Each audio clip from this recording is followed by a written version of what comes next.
क्योंकि आप supreme court को कवर करते हैं, आप भी कई अहम सुनवाइयों में सुनने चले जाते हैं। कोर्ट के अंदर इस तरह से गोलीबारी की घटना, ये कोई पहली घटना नहीं है, देश की अदालतों में इस तरह की गोलीबारी चली है। लेकिन इसे किस तरह से देखा जाना चाहिए कि हमारी कानून व्यवस्था कितनी लचर है। अपराधी आम जनता के बीच सड़कों में तो करते ही हैं वारदातों को अंजाम, लेकिन कोर्ट के अंदर भी वो वारदात को अंजाम दे रहे हैं, हत्या कर रहे हैं। शॉकिंग कहेंगे इसको रवि। और दूसरी बात एक और महत्वपूर्ण है, इसको ऐसे समझने की जरूरत है कि संजीव जीवा कोई एक सामान्य अपराधी नहीं था, एक हिस्ट्री शीटर जिस पर विधायक ब्रह्मदत्त द्विवेदी की हत्या का आरोप था, कृष्णानंद राय मर्डर का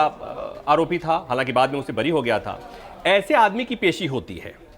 इतने गंभीर अपराध के अपराधी की पेशी होती है। मुख्तार अंसारी का शूटर है, ये बरदहस्त है, और ऐसे आदमी की पेशी जब होती है और उस समय अगर सुरक्षा के पुख्ता बंदोबस्त नहीं होते हो, वो भी तब जब कुछ ही दिन पहले अतीक के मामले में देखा आपने कि किस तरह से मेडिकल कॉलेज ले जाते समय हत्या कर दी गई,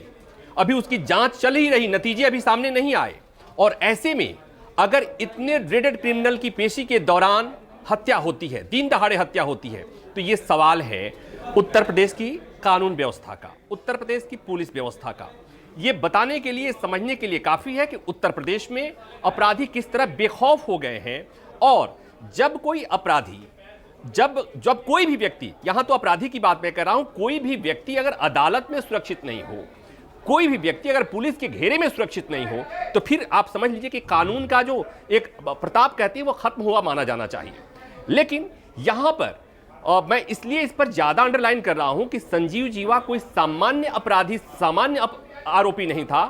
और पुलिस की मौजूदगी में जिस तरह से वारदात को अंजाम दिया गया, ये अपने आप में कई सवाल खड़े करते हैं। आपने एक बात और अहम कही, वो ये कि अदालत में हत्या हुई है। कुछ दिन पहले दिल्ली की अदालत में हुआ था, रोहिणी कोर्ट में हुई थी। ये एक और मसला है जो जुडिशरी से जुड़ा हुआ मसला है कि वहां पर अदालतों में भी, अगर अदालत के परिसर में अगर कोई सुरक्षित नहीं है, अदालत के परिसर में अगर कोई सुरक्षित नहीं, भले ही कोई आरोपी हो या कोई सामान्य आदमी, तो ये बहुत बड़ी बात है। और एक बात मैं दर्शकों की जानकारी के लिए बता दूं कि संजीव जीवा की पत्नी ने सुप्रीम कोर्ट में 2 साल पहले ये आशंका जताई थी और सुप्रीम कोर्ट में मुख्य न्यायाधीश के सामने एक चिट्ठी लिखी थी कि उसको आशंका है कि उसके पति की हत्या कर दी जाए। तो मतलब ये कि उसके लाइफ को थ्रेट था। संजीव जीवा कोई सन्यासी और कोई साधु नहीं था, वो ड्रेडेड क्रिमिनल है, उसका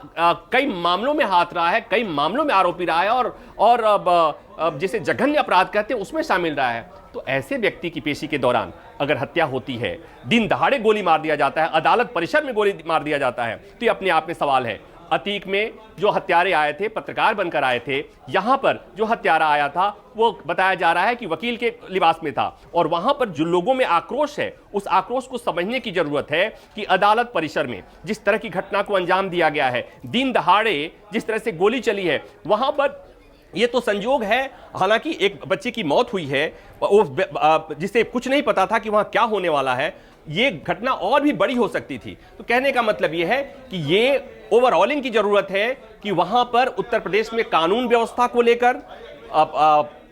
विस्तृत विमर्श की जरूरत है। इस तरह की घटनाएं कैसे रोकी जाएं, और खासकर पुलिस की मौजूदगी में अगर इस तरह की बातें हो रही हैं, तो ये बताने के लिए काफी है कि पुलिस का इकबाल जिसको कहते हैं वो खत्म हुआ दिख रहा है। कम से कम उत्तर प्रदेश की 2 घटनाएं जिसका आप भी गवाह रहे हैं, पूरा देश गवाह रहा है, अतीक का मामला हो या संजीव जीवा के मामले में, यह साबित हो गया है कि पुलिस से कोई डरने वाला नहीं है। अपराधी एकदम खुलेआम घूम रहे हैं और उनके इरादे बुलंद हैं, वो कहीं भी किसी भी वारदात को अंजाम दे सकते हैं।